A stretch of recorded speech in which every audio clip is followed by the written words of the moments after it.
তরমুজ ভিতরে লাল হবে এটা কিভাবে বুঝবেন আসেন দেখাই।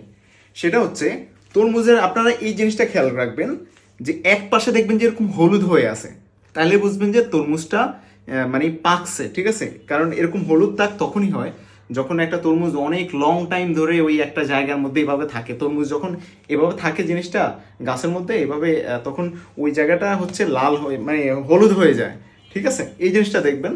আর তরমুজ যদি আপনারা একটু ভিতরে চান যে না অনেক রস হবে, অনেক বেশি ওয়াটার হবে, ঠিক আছে, সেক্ষেত্রে আপনারা একটু ভারী দেখে কিনতে পারেন। আর থাপ্পড় দিয়ে অনেকে দেখে না, এটা আসলে ওইরকম তেমন কোনো কাজেরই না আমি মনে করি।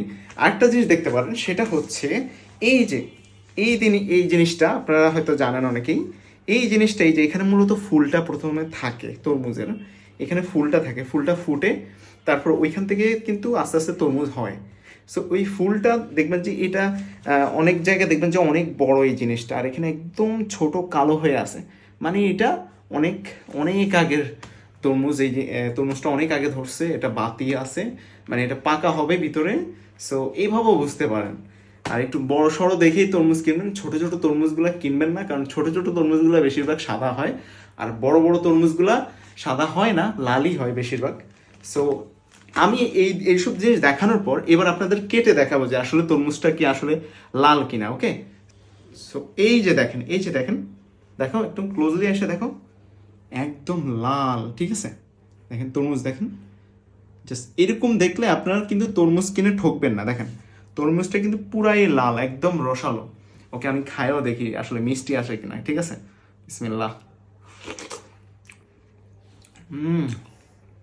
পারফেক্ট। সো এই জিনিসগুলো দেখে কিন্তু আপনারা তরমুজ কিনতে পারেন। আশা করি যে আপনাদের তরমুজ লাল হবে। তারপর আপনার চাইলে যদি দোকানদার আপনাদের কেটে দেখায় সেক্ষেত্রে আপনারা অবশ্যই কেটে নেবেন, কারণ কেটে নিলে আপনারা বুঝতে পারবেন, আরও শিওর হবেন যে আসলে তরমুজ আপনি এত টাকা দিয়ে কিনতেছেন, সো আসলে লাল হচ্ছে কিনা এটা আগেই শিওর হয়ে নিলেন। দোকানদারের সাথে কথা বলে নিতে পারেন যে যদি লাল হয় তাহলে নিব, না নাইলে নিব না। তাহলে দেখবেন যে আপনি যদি মানে একটা রং দেখে নেন, দোকানদারা কিন্তু বুঝে কোনটা লাল হবে। সো দোকানদারই দেখবেন যে তখন আপনাকে একটা বাতি দেখে মানে পাকা দেখে আপনাকে একটা কাইটা দিবে, ঠিক আছে? সো তখন ওইটা লাল হবেই নিশ্চিত।